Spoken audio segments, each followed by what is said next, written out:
Aleluia. A palavra do Senhor vai nos dizer em João 14, versos 13 e 14. Se vocês pedirem alguma coisa em meu nome, eu farei, para que o meu Pai seja glorificado. E no verso 14, o Senhor afirma novamente: se vocês pedirem alguma coisa em meu nome, assim eu o farei. Mas aqui o texto não está dizendo que o Senhor vai fazer exatamente aquilo que eu quero, mas aquilo que eu pedir que irá glorificar o nome do Senhor. Talvez você esteja aqui nessa noite buscando algo da parte do Senhor. Talvez você está aqui hoje precisando de um milagre. Talvez você está aqui hoje buscando uma resposta, uma direção, uma condução do Senhor. Quem sabe há tanto tempo você ora e você vem esperando que algo aconteça, que uma porta seja aberta, que algo aconteça a teu favor. Mas a grande questão é se aquilo que eu estou pedindo, se aquilo que você está pedindo é para a honra e para a glória do nome do Senhor. Mateus 7, a partir do verso 7, a palavra de Deus nos diz: pedi e recebereis, buscai e achareis, batei e abre-se-vos-á. Aquele que pede recebe, aquele que busca acha, aquele que bate lhe será aberto. Mas o texto não está dizendo que aquilo que eu peço eu vou receber da forma como eu pedi, mas eu vou receber aquilo que o Senhor entende que é melhor para mim e que vai glorificar o nome do Senhor. Feche os seus olhos agora. Ei, você crê que há poder no nome do Senhor? Você crê que há poder no nome do Senhor? Você crê que o Senhor está aqui nessa noite, que Ele se move no nosso meio, que Ele tem poder para curar, que Ele tem poder para libertar, que Ele tem poder para avivar, que Ele tem poder para restaurar, que Ele tem poder para agir na vida dos teus filhos, no teu casamento, na tua vida financeira? Ei, Ele tem poder para levantar aquele que está abatido, para curar o enfermo, para dar vida àquele coração que está frio, distante do Senhor. Você crê que o nome que está sobre todo nome se move aqui neste lugar, nessa noite? É mais do que uma religião, é um relacionamento de intimidade, de profundidade, de poder, a partir daquilo que Ele faz na minha vida e na sua vida. Por isso nessa noite eu quero orar por você, colocar a sua vida, a minha vida diante do Senhor. Deus Todo-Poderoso, o Senhor tem um nome que está sobre todo nome. Vem sobre as nossas vidas essa noite, faz aquilo que só o Senhor pode fazer. Deus, ó Senhor, queremos pedir na certeza de que vamos receber aquilo que glorifica o nome do Senhor, e não queremos fazer de qualquer forma, mas queremos fazer nessa noite em nome do Senhor Jesus, na certeza de que o Senhor dará aquilo que vai glorificar o nome do Senhor, que o Senhor fará nas nossas vidas aquilo que vai glorificar o nome do Senhor. Livra-nos de nós mesmos, Senhor. Muitas vezes não sabemos orar como convém, não pedimos aquilo, Deus, que glorifica o Teu nome. Estamos envolvidos nos nossos próprios desejos, vontades, Senhor, autocentrados, egocentrados. Mas nessa noite queremos nos derramar diante do Senhor e queremos glorificar o Teu nome. Derrama, Senhor, derrama nessa noite aquilo que foi feito na cruz do Calvário, que possa ser derramado sobre a vida de cada um nessa noite. Há poder no Teu nome, há poder para salvar, Deus. Oh Senhor, salva nessa noite, salva nessa noite. Faz aquilo que só o Senhor pode fazer. Muitos aqui ainda estão presos, Senhor, a um padrão, mas que o Senhor possa libertar nessa noite, em nome de Jesus. Você crê nessa noite? Adore, adore, adore ao Senhor.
oração, nós acabamos de declarar que há poder no nome do Senhor.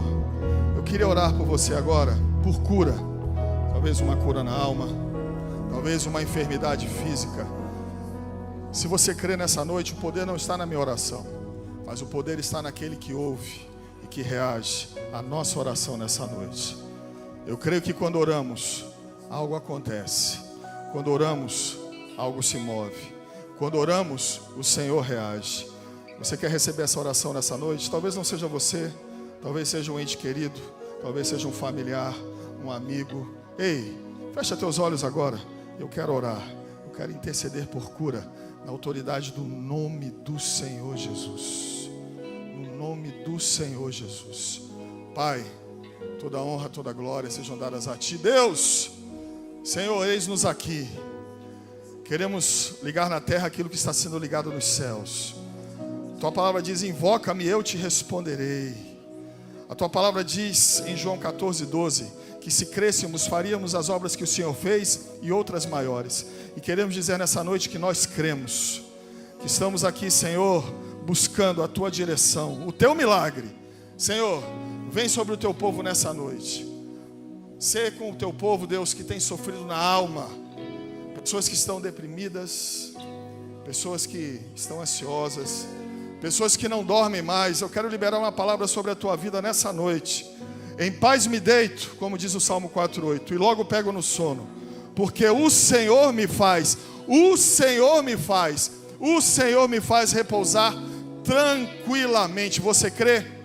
Pessoas, Senhor, nessa noite com dores físicas, Deus, dores, Senhor, na perna, dor nas costas, Senhor.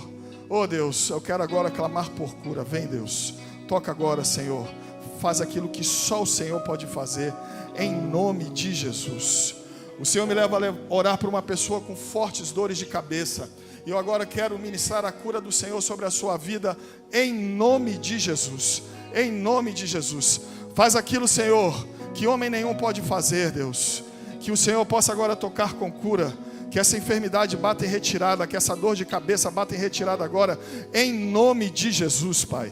Pessoas, Senhor, com câncer, oh Deus, que o Senhor possa estar tocando agora, fazendo aquilo que só o Senhor pode fazer. Oh Deus, porventura algo demasiadamente difícil para o Senhor? Oh, por isso nós cremos, Senhor. Para nós não é nada, ou melhor, para o Senhor não é nada, para nós é muito difícil. Nós somos humanos, somos falhos, somos limitados, Senhor, mas o Senhor tem todo o poder. Não há o que possamos fazer muitas vezes humanamente, mas o Senhor pode fazer aquilo que não podemos fazer. Por isso vem agora, Deus, pessoas, Senhor, com diagnóstico negativo, Deus, que o Senhor agora possa mudar, Senhor, esse diagnóstico, e que o Senhor possa gerar vida em nome de Jesus. Faz aquilo que só o Senhor pode fazer. Eu abençoo, Senhor, a vida do teu povo. Agora eu quero orar, Senhor, oh Deus, pelo ventre. Senhor, Tu sabes quem é, Deus. Uma mulher entre nós, Senhor, que não consegue gerar, mas o Senhor é aquele que abre a madre. Oh Deus, assim como o Senhor fez com Ana, assim como o Senhor fez com Sara, assim como o Senhor fez com Raquel, eu quero abençoar a vida dessa mulher agora na autoridade do nome de Jesus. Do nome de Jesus. Vem com cura, Senhor. Faz aquilo que só o Senhor pode fazer. Abre a madre dessa mulher, e que em breve ela possa estar, Senhor, testemunhando e glorificando o teu nome por aquilo que o Senhor fez na vida dela, em nome de Jesus, Senhor, em nome de Jesus. Eu repreendo agora, Senhor, toda enfermidade sobre a vida do teu povo, sobre a vida do teu povo, na autoridade daquele que tem um nome que está acima de todo nome, porque há poder no teu nome, Senhor, em nome de Jesus. Você crê? Adore ao Senhor.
Aleluia.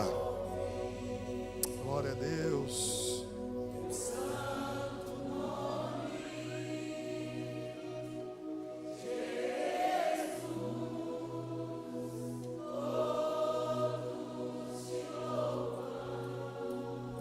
Glória a Deus.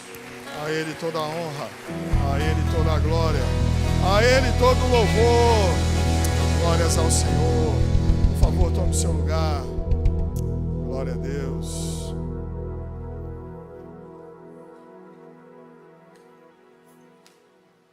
Glória a Deus. Atenção, homens, na próxima terça-feira teremos a nossa oficina. E ele será aqui no templo principal. As mulheres estão tendo um trabalho, discipulado lá no porão. Então, gentilmente, nós cedemos o porão para elas. Não é isso? Isso elas vão me bater. Mas nós cedemos. Então, elas vão poder usar lá. E nós estaremos aqui. Somos um corpo. É tudo nosso. Ou melhor, é tudo do Senhor.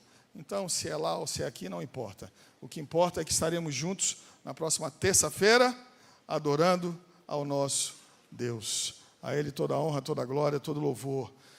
Atenção, famílias. Aí é para geral. O Ministério 2 em 1, Ministério de Família, em breve, estará fazendo a abertura do calendário 2025. Então, aguarde outras informações, mas a gente conta com você, com a sua participação. Glórias ao Senhor. O nosso pastor está pregando numa outra igreja. Ele recebeu um convite para estar lá.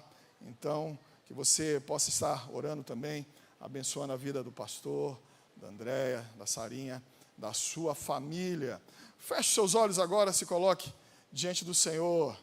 Que você evite entrar, sair. Que você coloque os teus sentidos voltados para cá, para aquilo que o Senhor quer ministrar ao meu e ao teu coração. Pai, toda a honra, toda a glória sejam dadas a Ti, Deus. Já Te adoramos por intermédio dos louvores, da comunhão, dos dízimos, das ofertas. E agora queremos Te adorar por intermédio da Tua palavra, que é viva e eficaz. Muito obrigado, porque aqui neste lugar o Senhor tem feito grandes coisas, o Senhor tem salvado, tem libertado, tem curado, tem avivado, tem edificado, Deus. Famílias têm sido alcançadas. Então, que hoje, pela Tua graça e misericórdia, eu seja a boca Tua, que eu diminua e que o Senhor cresça. Coloca fogo no meu coração, fogo nos meus lábios e fogo nos corações nessa noite. Que seja uma noite de salvação, transformação, restauração, libertação. Em nome de Jesus. Amém. Glórias ao Senhor. Eu quero falar com você hoje sobre processo. Não os processos judiciais, os processos da justiça. Naturalmente que eu não me refiro a isso. Mas eu quero falar com você sobre os processos da vida, ou aqueles processos nos quais somos trabalhados, forjados pelo Senhor. Por isso o tema da reflexão dessa noite é o processo. Isso mesmo, o processo. Então vem comigo, em nome de Jesus. Mas afinal, o que vem a ser um processo, dentro do contexto do que o Senhor quer compartilhar comigo e com você nessa noite? Processo nada mais é do que uma ação contínua e prolongada de uma situação ou de uma condição nas nossas vidas, na qual o Senhor trabalha nas nossas vidas. Talvez você conheça processo como deserto, talvez você conheça processo como prova, como provação.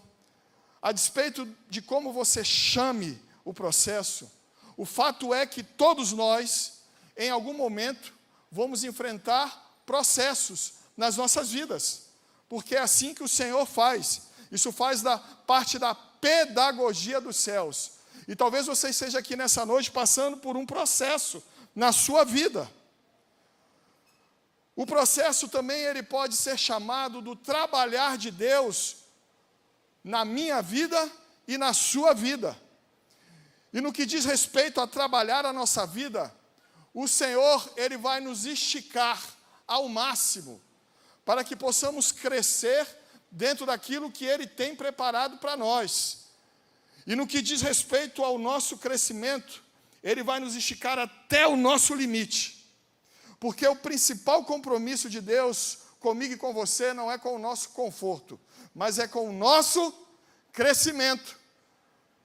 Por isso que Tiago 1,12 vai declarar: bem-aventurado o homem que suporta com perseverança a aprovação, porque depois de ter sido aprovado, receberá a coroa da vida, a qual Deus tem preparado para aqueles que o amam. Vamos fazer uma transliteração de um trecho, de uma parte desse versículo? Talvez pudéssemos dizer assim: bem-aventurado o homem que suporta com perseverança o processo, porque depois de ter sido aprovado, ele receberá o prêmio, a coroa da vida. Tiago capítulo 1, versos de 2 a 4. Tiago ainda vai declarar: meus amados irmãos, considerem o motivo de toda alegria o passardes por várias provações, sabendo que a provação da vossa fé, uma vez confirmada, produz perseverança. Ora, a perseverança deve ter ação completa, para que vocês sejam maduros, íntegros e em nada deficientes. Talvez você esteja passando por um processo. E Tiago aqui, ele fala de uma toda alegria. Essa toda alegria no contexto da passagem significa uma alegria completa. Ou seja, uma alegria que só é possível ser vivida para aquele que está em Cristo Jesus.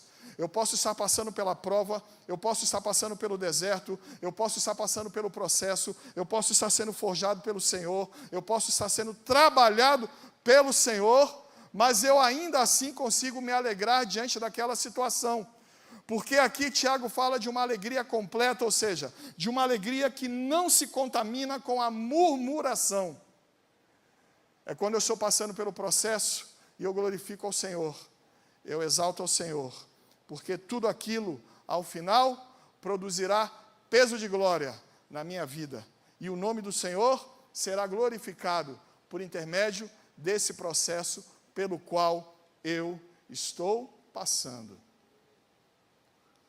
A palavra de Deus está repleta da história de homens que passaram por processos nas suas vidas. Lá em Gênesis 37, começa a história de um homem chamado José.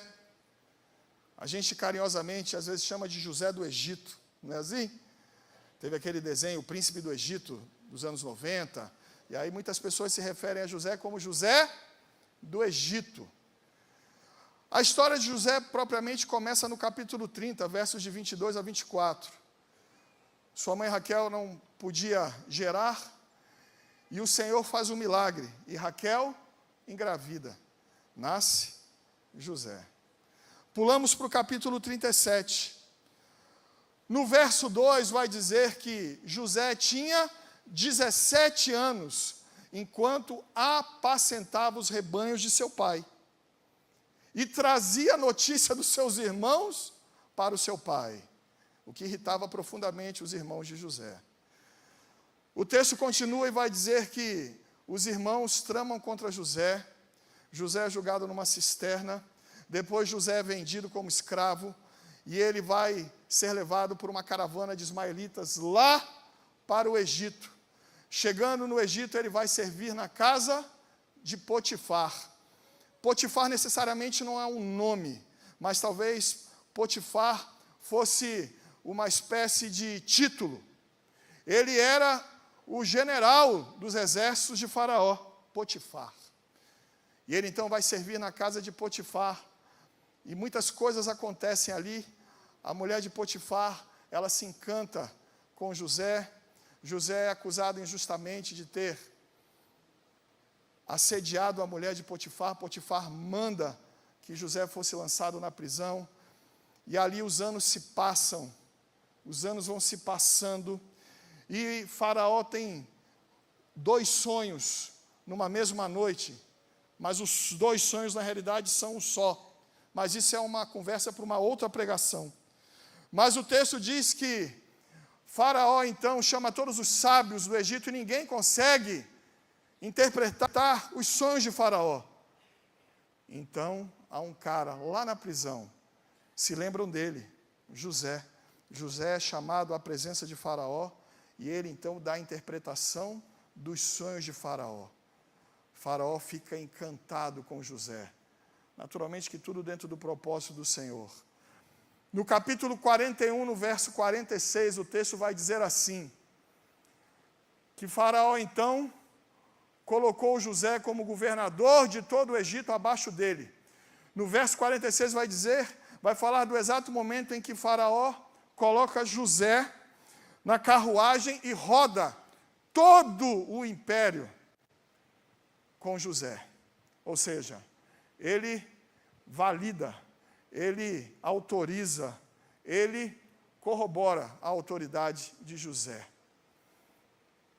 Mas é interessante que daquele momento, lá em Gênesis 37, quando o texto diz no verso 12 que ele tinha 17 anos, até o capítulo 41, no verso 46, quando ele se torna governador e sobe com Faraó na carruagem. Quantos anos se passaram? 13 anos. 13 anos de um processo na vida de José. Um processo fácil, um processo difícil.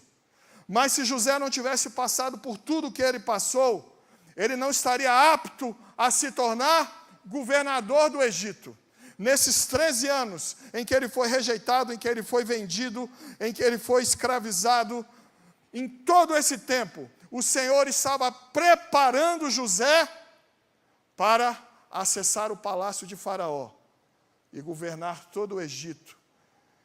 E quando você continua lendo a história, usar José para que um povo fosse unido, juntado, trazido. Você está entendendo o que eu estou te falando? Se José tivesse tido aquela oportunidade aos 17 anos, certamente tudo teria se perdido. Os processos, eles nos amadurecem, eles nos forjam, eles nos preparam para o momento em que o Senhor tem para cada um de nós. Como está a tua vida hoje? Como está o teu coração? Você está passando por um processo? Eu estou passando por um processo do Senhor, eu e minha família, né, pastor Naldinho? Estamos passando por um processo. Os processos são fáceis? Não são. José que o diga. Os processos muitas vezes são extremamente difíceis, mas precisamos ficar firmes, não é isso? Como diria o grande filósofo Ricardo Werner, lembra dessa? Hebreus 10, 38 e 39. O meu justo viverá pela fé. Quem me apresentou esse texto foi o Ricardo, faz um sinal aí com a sua mão. Foi meu jovem. O meu justo viverá pela fé. Se retroceder nele não se compraz a minha alma. Nós, porém, não somos daqueles que retrocedem para a perdição. Entretanto, somos da fé para a conservação da salvação. Nós vamos em frente. Nós não vamos retroceder. Nós vamos continuar. Nós não vamos abrir mão. Nós vamos ficar firmes, igreja, até o final do processo. Você está comigo? Amém? Glórias ao Senhor. Eu não sei o que você está passando, mas eu quero trazer uma boa nova do Senhor para a sua vida e para a minha vida. Nós não estamos sozinhos, o Senhor está conosco. Isaías 41, 10, a palavra de Deus diz assim: receba essa palavra no teu coração, porque essa palavra, ela veio para o meu coração. Hoje de manhã tem uma irmãzona aqui da igreja, que ela ora por mim, pela minha família, ela me mandou esse texto hoje cedo. Isaías 41, 10, e como essa palavra falou ao meu coração. Quando o profeta declara assim da parte do Senhor: não temas, porque eu sou contigo. Não te assombres, porque eu sou o teu Deus. Eu te fortaleço, eu te ajudo, e eu te sustento com a minha destra fiel. Você recebe nessa noite, em nome de Jesus. Não estamos sozinhos, o Senhor é conosco. Josué capítulo 1, no verso 9. Deus aqui fala a Josué. Josué recebeu uma incumbência, uma missão dificílima, conquistar a terra prometida. O Senhor, no início do capítulo 1, dá ordem a Josué que ele atravessasse o Jordão. Mas ele tinha que substituir ninguém mais, ninguém menos do que Moisés. A lenda, imagina, que coisa difícil. Mas o que o Senhor diz para ele é o que no versículo 9? Não te mandei eu, ser forte e corajoso. Não temas nem te espantes, porque eu, o Senhor teu Deus, sou contigo por onde quer que andares. Na Nova Aliança, João 16:33, Jesus vai declarar assim: estas coisas vos tenho dito, para que tenham paz em quem? Em mim. No mundo tereis aflições, mas tende bom ânimo. Eu venci o mundo. E Jesus aqui faz um paralelo entre paz e aflições. Como eu posso ter paz em meio às aflições? E aí Jesus responde: é em mim, porque eu venci o mundo. É quando o apóstolo Paulo declara da parte de Deus em Romanos 8:37. Em todas essas coisas, nós somos mais do que vencedores, por intermédio de Cristo Jesus, que nos amou. Nós somos mais do que vencedores, porque não lutamos e prevalecemos nas nossas forças, mas lutamos, prevalecemos na força daquele que tem todo o poder, que venceu a morte, que vivo está e que vive pelos séculos dos séculos, eternamente. Aquele que a morte não pôde parar. É na força dele que nós prevalecemos, em nome de Jesus. Por isso, hoje, quem sabe, você está enfrentando aqui um processo. Mas fique firme. O nome do Senhor vai ser glorificado nisso tudo, em nome de Jesus. Houve um homem na história do povo de Deus, e esse é o texto central da mensagem dessa noite. Então você vem comigo. Eu vou construindo o raciocínio conforme eu vou falando. Então você vem comigo, vem me acompanhando. Se você quiser abrir a Bíblia, não tem problema. Acompanhe na Bíblia, senão você vem acompanhando o meu raciocínio.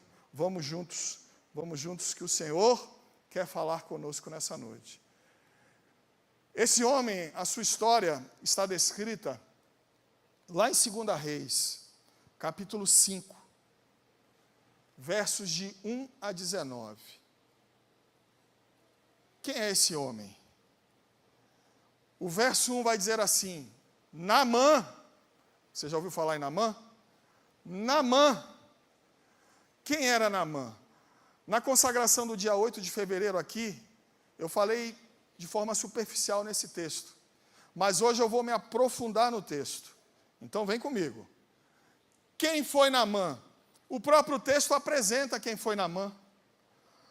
No verso 1 vai dizer assim, que Naamã era homem de grande conceito diante do seu senhor, comandante dos exércitos do rei da Síria, homem de grande valor.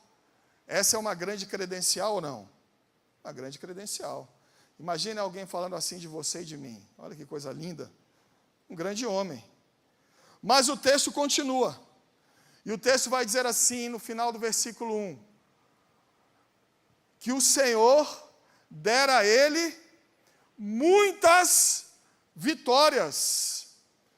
Mas espera aí, ele não era sírio? Ele era judeu? Não, ele era sírio. Ele fazia parte do povo de Deus naquele momento? Não, não fazia. E o texto está dizendo que o Senhor deu muitas vitórias a ele. Existem dois conceitos em teologia, um deles é graça comum e o outro é a graça especial. Graça comum é aquilo que o Senhor concede a toda a sua criação. É aquilo que o Senhor faz, às vezes, por um cientista, por um médico, por um profissional, por um artista, por um músico. Tem canções, às vezes, que você escuta e você fala, que coisa linda, não é assim? Que poesia. Desde que não comprometa a verdade da palavra de Deus, não há problema. Às vezes tem canções que você ouve e que você fala, meu Deus, que coisa linda. Esses dias lá no Basevi, eu levei essa palavra, eu até compartilhei, que eu estava ouvindo aquela música do Djavan, Oceano. Música linda, não é isso? É uma poesia. Mas como alguém, às vezes, que não é temente ao Senhor, é capaz de compor algo assim?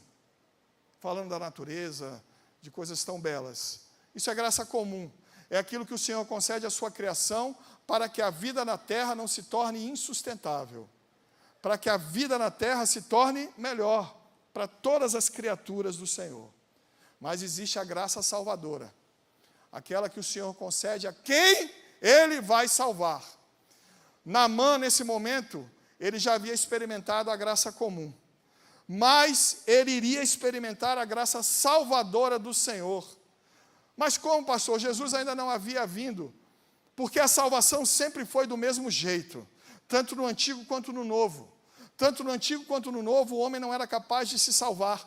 Tanto no Antigo quanto no Novo, o homem precisava de um Salvador. Tanto no Antigo quanto no Novo, as obras não salvam. Tanto no Antigo quanto no Novo, a salvação é por intermédio dele, Jesus Cristo. E ele iria experimentar a graça salvadora na sua vida. O texto continua no versículo 1, e lá no finalzinho diz assim, depois de toda essa descrição de Naamã, o texto vai dizer o quê? Porém, era leproso. Galera que está fazendo concurso. Porém é o quê? Uma conjunção adversativa. Olha aí, Elô, muito bom. Adversativa. Uma conjunção adversativa, ela vai indicar o quê? O início ou final de um período ou oração.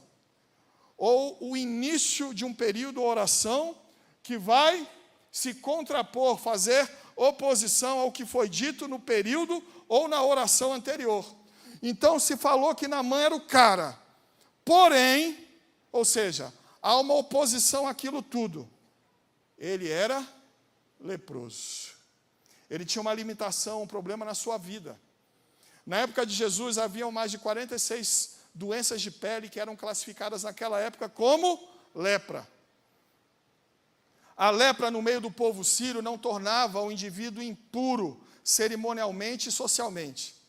Mas a lepra no contexto do povo sírio impedia naturalmente que alguém exercesse as suas funções normalmente. Então Naamã tinha uma limitação. Ele era leproso. Trazendo agora para o contexto das nossas vidas. Talvez falem a meu e ao teu respeito tantas coisas. Digam que nós somos muito bons profissionais, que nós somos inteligentes, que somos bonitos, belas, que nós somos envolventes, somos simpáticos. Coisas que você deve ouvir. Que você tem uma capacidade profissional, você é talentoso. Porém, quem sabe faz ao vivo, acontece. Porém, talvez você esteja preso a um pecado de estimação. Porém, talvez você seja infiel à sua esposa, infiel ao seu marido. Porém, você tem mentido. Porém, talvez você não tenha sido amoroso com a tua família, com aqueles que são mais caros a você. Porém, você é omisso, é ausente do contexto da sua casa. Porém, você, sonega impostos. Porém, você não lê a palavra. Porém, você não tem vida de oração. Porém, eu não sou conhecido como um homem de Deus. Quais são os meus poréns e quais são os teus poréns nessa noite? Eu tenho certeza que eu tenho os meus poréns. Os meus poréns precisam ser deixados aos pés da cruz de Cristo.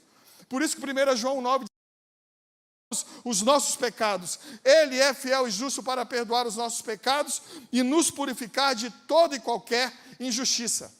Provérbios 28:3, a palavra de Deus vai dizer assim: aquele que encobre as suas transgressões jamais prosperará, mas aquele que as confessa e deixa, alcança misericórdia. Quais são os teus poréns nessa noite? O texto continua. Diz que os exércitos da Síria foram até a fronteira com Israel. O texto não dá detalhes, mas era muito comum ali os embates na fronteira. E uma menina é levada cativa para a Síria. Aí entramos no versículo 3. Essa menina foi levada cativa para servir a senhora de Naamã. E o texto diz ali no versículo 3 que ela, já ciente de toda aquela situação que havia na casa de Naamã, da condição da enfermidade de Naamã, aquela menina faz uma declaração. Provavelmente um adolescente, é assim que eu imagino, uma dola. Aquela menina, então, ela se posiciona e diz assim: quem me dera se o meu senhor, ou seja, meu senhor Naamã, estivesse lá em Samaria, lá em Israel, diante do profeta, ele o curaria da lepra. Traduzindo, o que ela quis dizer foi o seguinte: quem me dera se o meu Senhor estivesse lá em Samaria, diante do Deus verdadeiro, Ele o curaria. O que me chama a atenção é que essa menina escrava, retirada do seu contexto, talvez da sua família, das pessoas que ela mais amava, da segurança talvez da sua casa, aquela menina ainda assim teve um olhar para o outro, ela teve um olhar para o seu algoz, para o seu opressor. E isso nos ensina que muitas vezes nós queremos condições para adorar ao Senhor. Nós queremos condições para servir ao Senhor. Não, eu só vou servir ao Senhor se for assim. Eu só vou para o culto se for tal pessoa ali no louvor, ou tal pastor pregando. Eu só vou se for assim. Não, eu só vou no culto da manhã. Eu não vou no culto da noite. Não, eu só vou no culto da noite, eu não vou no culto da manhã. Nós impomos condições para adorar o Senhor. Eu só vou trabalhar no ministério se for assim. Quem sabe você está aqui com feridas emocionais, talvez você foi machucado em algum lugar, talvez você está aqui com feridas físicas, talvez você está aqui com situações tão difíceis na sua vida, porque tem dia que é assim. Tem dia que a gente fala, meu Deus, como eu vou ter condições de subir hoje para pregar? Como eu vou ter condições hoje de cumprir tudo aquilo que eu preciso fazer no meu dia? Não é assim? E a gente transfere isso para o nosso relacionamento com Deus. Eu só vou servir ao Senhor se for assim. É interessante que o apóstolo Paulo, lá em Gálatas 4, versos de 13 a 15, o texto vai falar sobre uma enfermidade que o apóstolo Paulo tinha. Uma enfermidade que o acompanhava. Provavelmente uma malária. Provavelmente. Assim se acredita. Fora tudo que o apóstolo Paulo havia passado, ainda lidar com uma malária constantemente e fazer tudo o que aquele homem fez. Aquele homem pregou, aquele homem curou, aquele homem foi usado pelo Senhor para ressuscitar, aquele homem fez grandes coisas em nome do Senhor. Mesmo com todas as situações difíceis na sua vida. O texto continua, entre o verso 4. A mulher de Naamã disse para ele o que a menina havia falado. No verso 5, Naamã vai até o rei. Provavelmente o rei ali era Ben-Hadad II, rei da Síria. Naamã chega diante do rei, conta tudo o que a menina falou. Sabe o que o rei diz para ele? Vá, ao meio da revista ampliada vai trazer essa expressão. Vá, anda. Ou seja, o rei entendeu a urgência daquilo. O rei entendeu a urgência daquele momento. O rei então diz para Naamã, olha, eu vou mandar você com uma carta. O cara tinha moral com o rei. E Naamã não foi apenas com uma carta. Ele foi com 70 quilos de ouro, 370 quilos de prata e 10 roupas de festa, roupas festivais, eram roupas especiais. Algo maravilhoso. Um grande dote. E ele vai com tudo aquilo. O verso 6 vai dizer o seguinte, que ele então levou a carta. Agora, pensa aqui comigo. Ele levou a carta, mas ele levou uma quantidade enorme, era uma fortuna tudo aquilo que ele estava levando. Trazendo para o nosso contexto, sabe o que isso me mostra? Naamã estava disposto a dar tudo pela sua cura. Tudo. E no nosso relacionamento com o Senhor, o que nós estamos dispostos a fazer, a entregar, a buscar? Será também que estamos dispostos a dar aquilo que nos é mais precioso? Lá em Gênesis 22, nós temos o exato momento em que Abraão foi sacrificar o seu filho Isaque. Isaque ali, um garoto de aproximadamente 18 anos de idade. E Abraão estava disposto Mas nós sabemos que Abraão cria que Deus poderia ressuscitar o seu filho. Mas mesmo assim ele foi. Ele subiu e ele estava disposto a sacrificar o filho. Quando ele foi fazê-lo, o Senhor mandou parar. Mas o que isso tem a ver? Tudo.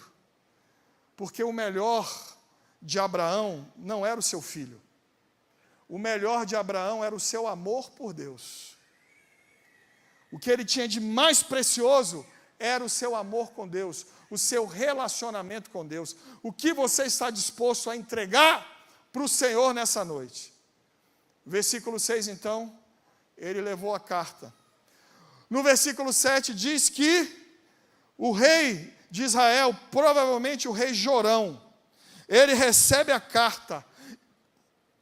E a carta dizia o quê? Mandei meu servo Naamã para que você o cure de lepra. Quando Jorão leu a carta, ele entendeu assim: eu estou mandando o meu servo Naamã para que você cure-o de lepra, e ai de você se você não curar. Ele não entendeu que, na realidade, era para que o Senhor curasse.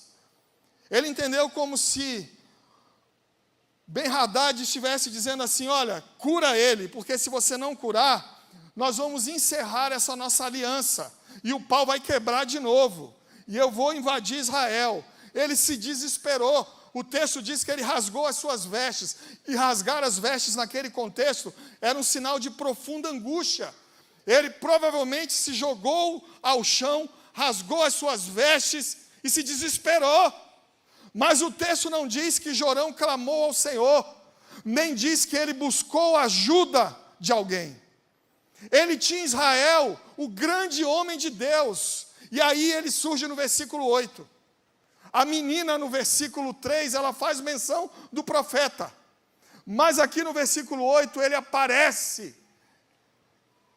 Eliseu fica sabendo o que o rei havia feito, então ele manda dizer: olha, diga ao rei que pode mandar Naamã vir até mim, porque ele vai saber. E eu imagino Eliseu, olha, cheio de autoridade do Senhor, e ele vai saber que há profeta aqui em Israel. Lá na tua casa, lá na tua rua, lá no teu trabalho, lá na tua faculdade, lá na tua escola, lá no meio da tua família, será que as pessoas da mesma forma sabem, que há homem de Deus, há uma mulher de Deus, que ali há alguém que eles podem procurar, alguém que vai orar por eles, alguém que vai falar para eles da verdade do Evangelho, alguém que vai pregar a palavra, alguém que vai se posicionar no momento certo, com uma palavra vinda do céu? Será que nessa noite você pode bater no peito e dizer: eles vão saber que lá há um homem e há uma mulher de Deus? Esse era Eliseu. E quem somos nós nessa noite?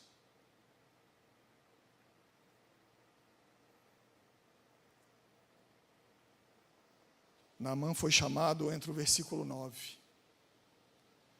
Naamã vem com seus carros e cavalos, diz o versículo. E ele para ali à porta da casa do profeta Eliseu. No versículo 10, diz que Eliseu mandou um mensageiro, talvez Geazi, mas a gente não tem como afirmar. Geazi, depois, a história dele começa a aparecer nesse contexto a partir do versículo, finalzinho do versículo 19, início do versículo 20, mas é uma outra história para uma outra pregação. Mas no verso 10, Eliseu manda um mensageiro até a porta. Olha, Naamã, o profeta disse para você ir até o rio Jordão e mergulhar, quantas vezes? 7 vezes. 7 vezes. E você ficará limpo, a sua carne será purificada. Entre o versículo 11, sabe o que aconteceu? O texto diz que Naamã ficou indignado,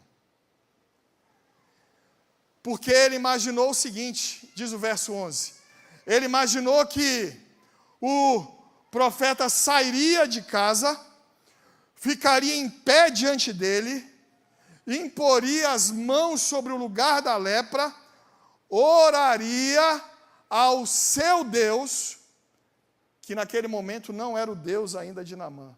Oraria ao seu Deus. Ou seja, Naamã ali reconhece que o Deus de Israel não é o seu Deus. Então ele vai orar ao seu Deus e eu seria curado. E no verso 12 ele diz assim: não são acaso os rios Abana e Farfar lá de Damasco muito melhores do que o rio Jordão? O que ele está dizendo? O rio Jordão aqui nesse momento era considerado um rio sujo. Ele quer que eu mergulhe nesse rio sujo. Quando você olha para a narrativa até aqui, qual a impressão que você tem de Naamã? Nós temos a impressão que Naamã era um cara arrogante, era um cara que não era humilde, era um cara que se achava, era um cara autocentrado talvez, egocentrado, cheio de si. O texto ele nos transparece isso. No versículo 13, olha o que acontece, que coisa poderosa. Os homens de Naamã, o texto começa dizendo assim no verso 13, os oficiais de Naamã, eles dizem assim: meu pai, acaso o profeta pediu a você algo difícil? Ele só pediu que você mergulhe no rio Jordão. Em outras palavras, vai lá e mergulhe, pare com essa bobeira, pare com essa vaidade, pare com essa bobagem, pare com essa besteira, vai lá e mergulhe. Mas o que me chama a atenção é que Naamã, de alguma forma, tinha homens que o amavam, homens que queriam bem a ele, porque talvez se eles não gostassem de Naamã, eles podiam, não deixa ele mergulhar não, tomara que ele morra mesmo. Mas aqueles homens, eles querem de alguma forma o bem de Naamã, trazendo para o contexto das nossas vidas, quem são os nossos amigos? Quem são os teus amigos? Quem são as pessoas com as quais você tem andado? Lá em Marcos 2, versos de 1 a 12, fazendo uma correlação, uma hermenêutica aqui do texto, nós vamos ter o quê? Nós vamos ter um momento em que um paralítico é levado diante de Jesus lá em Cafarnaum. E os caras ali, 4 homens segurando aquele paralítico, eles não conseguem chegar, entrar na casa, porque a multidão tomava o interior da casa e os arredores da casa. Eles então sobem no eirado, abrem um espaço ali no eirado, no terraço da casa, e descem aquele paralítico até onde Jesus estava. Mas é interessante que no verso 5, o texto vai dizer assim: vendo-lhes a fé. Jesus não contemplou só a fé daquele paralítico, mas Jesus contemplou a fé daqueles 4 homens que carregavam aquele paralítico. Os verdadeiros amigos, Provérbios 18, 24 diz assim: há amigo mais chegado do que o irmão.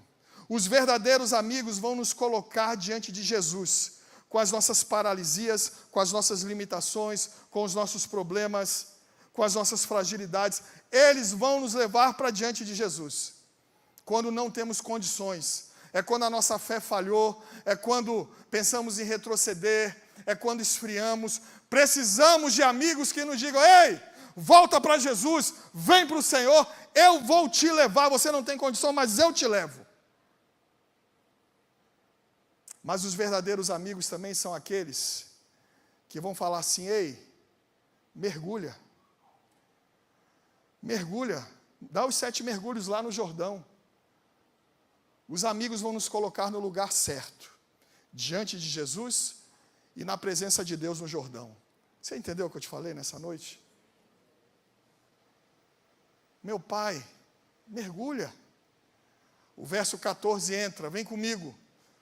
O texto diz então que Naamã foi para o Jordão, e aí começou o banho, um mergulho.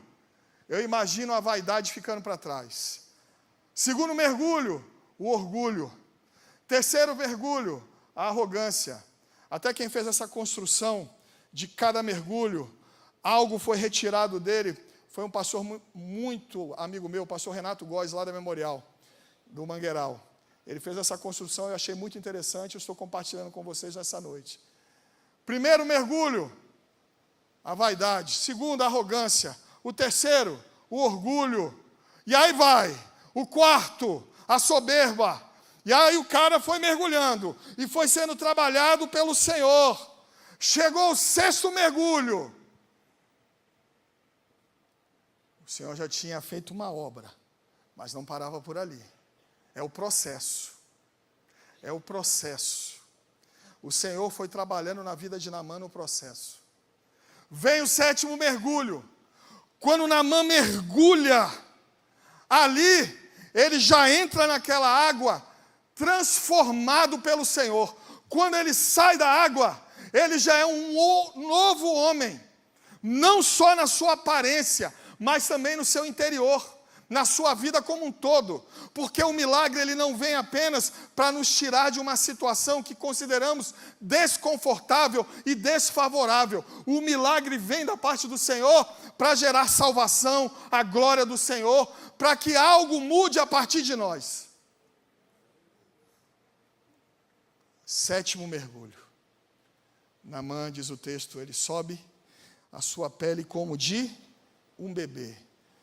Agora me responde aí, por gentileza. Foram quantos mergulhos? Não foram 2, não foram 3, não foram 8 e não foram 9. Foram 7 mergulhos.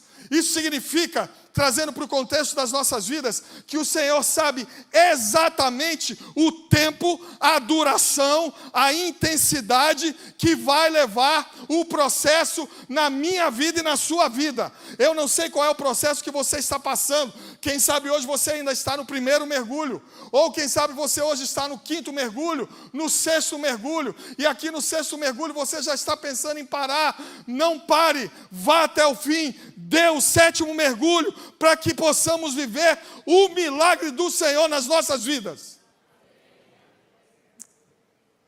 Glórias ao Senhor.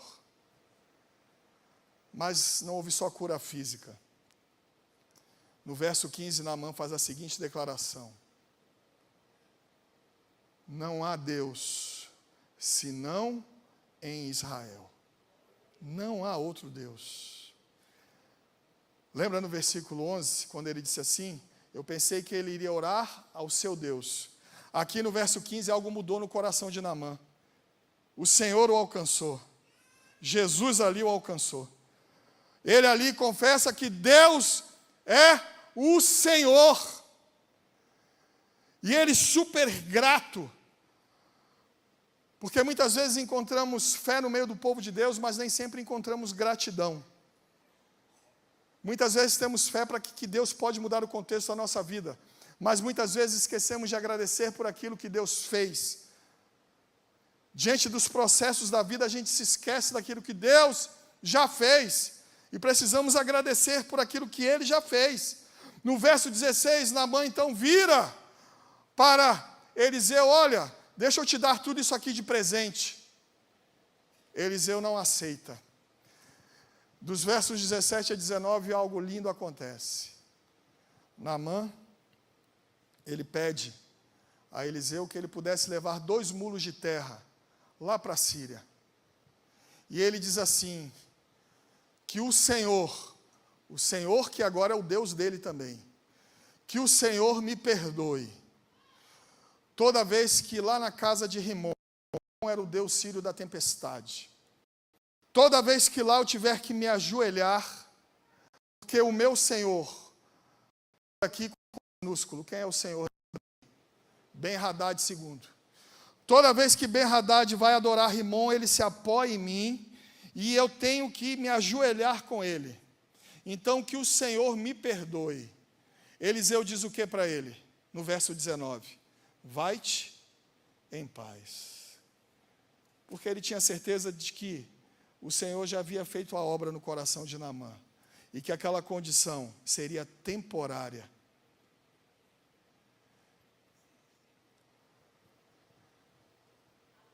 Eu não sei o que você tem vivido, qual é o processo pelo qual você está passando. Quem sabe você está no 1º, no 2º, no 4º, no 6º mergulho. Mas eu quero orar por você, para que juntos possamos vencer, prevalecer diante dos processos que o Senhor tem nas nossas vidas. Mas preste atenção numa última coisa que eu vou te falar aqui.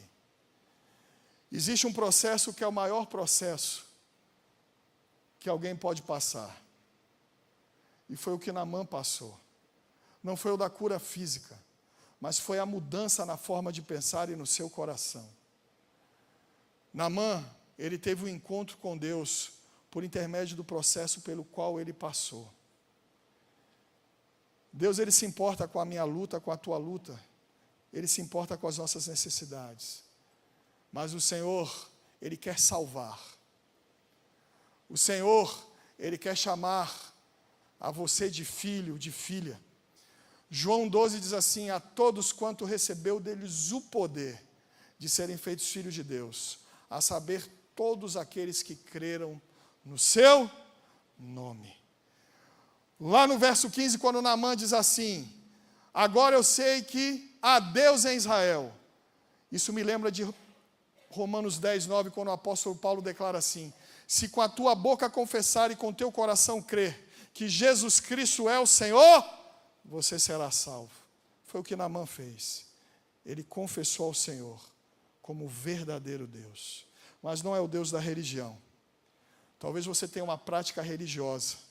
Talvez você seja católico. Talvez você seja espírita. Talvez você seja um dito evangélico. Mas é uma prática religiosa. É mais do que isso. O processo que Deus quer fazer nas nossas vidas também começa com o encontro com Ele. Quando Ele nos acha. E quando somos transformados por Ele. E quando estaremos com Ele eternamente. João 3,16 diz assim: porque Deus amou o mundo de uma tal maneira, que Ele deu o seu melhor, Jesus Cristo, para que todo aquele que nele crê não pereça, mas tenha a vida eterna. Feche seus olhos, se coloque diante do Senhor.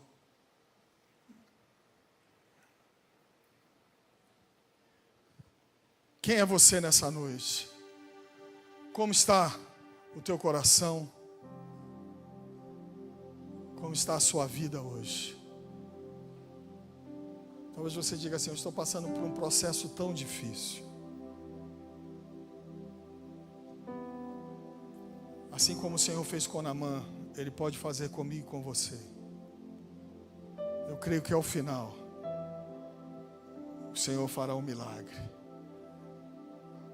Mas eu quero orar por você agora, que quer viver o maior milagre de todos.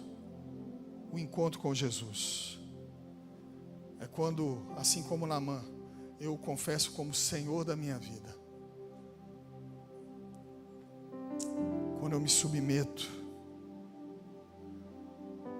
João 15,13 diz assim: ninguém tem maior amor do que esse, do que dar a sua própria vida em favor do amigo a quem ama. E esse é o amor de Jesus. Esse é o amor de Jesus manifesto na cruz do Calvário.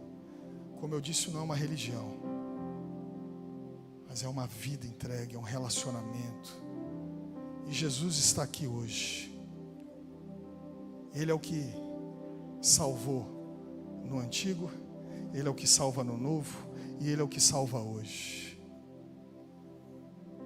Será que nessa noite, dentro daquilo que você tem vivido, pode estar tão difícil, mas o Senhor muitas vezes permite essas situações para que a gente coloque o nosso olhar naquilo que é principal.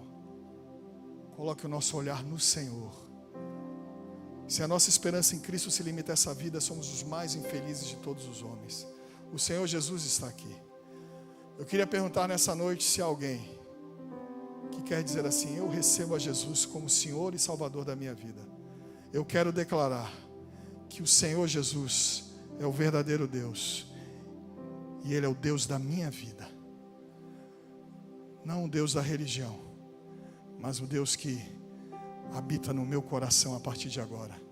Um Deus que se relaciona comigo. E eu quero viver para Ele. Eu quero amá-lo. Ele é o verdadeiro Deus. Quem nessa noite quer dizer: eu recebo a Jesus como Senhor e como Salvador da minha vida? Faz um sinal com a sua mão onde você está, em nome de Jesus. Pode erguer. Glória a Deus, eu já vi a família ali. Glória a Deus. Pode abaixar. Pode levantar, em nome de Jesus. Você está em casa. Quem mais? O Senhor está chamando. Quem mais nessa noite? Eu quero Jesus. Eu recebo a Jesus. A religião não vai salvar. Talvez você está há tanto tempo na igreja. Quem é você hoje? Quem mais nessa noite? Faz um sinal com a sua mão. Todos estão de olhos fechados. Você está em casa. Glória a Deus, eu já vi. Pode abaixar. Aleluia. Eu vou encerrar essa parte e vou orar. Glória a Deus. Você que levantou a mão, vocês podem olhar para mim. Pode olhar para mim. Põe a mão no coração, eu vou orar por vocês, pode ser? Fecha os olhos. Se coloque diante do Senhor. Você também que levantou aqui, ó, aqui no centro, pode botar a mão no coração. Isso, eu já estou vendo. Glória a Deus. Glória a Deus. Eu queria orar por vocês. Fecha os olhos em nome de Jesus. Pai, toda honra, toda glória sejam dadas a Ti, Deus. Eu te louvo por essas vidas que se entregam diante do Senhor nessa noite. E eu as abençoo em nome de Jesus. Muito obrigado porque hoje é a festa nos céus, Senhor. Porque eles te confessam como Senhor e como Salvador das suas vidas. Não há outro Deus como o Senhor. Entra no mais profundo do coração dessas pessoas e faz aquilo que só o Senhor pode fazer. Que o Senhor agora venha selá-las, que eles possam ser cheios de Ti, Espírito Santo, do topo da sua cabeça à ponta dos seus pés. E que possamos ouvir tudo aquilo que o Senhor vai fazer por intermédio da vida deles. Eu os abençoo na autoridade do nome de Jesus. Amém. Vocês se levantaram a mão, olha para mim de novo, por gentileza. Pode olhar aqui para mim. Dá uma geral aqui, ó. Dá uma geral. Pode olhar, pode olhar. Vocês têm uma família de sangue, não é isso? Mas em Cristo Jesus, nós temos uma família espiritual. Eu queria que vocês agora levanta a mão de novo aí para a galera ver quem são vocês. Pode levantar? Olha aí, ó. Vocês têm uma família espiritual. E essa é a sua família em Cristo Jesus. Você que está perto aí, abraça. Em nome de Jesus, queremos entregar um presente do Senhor para vocês.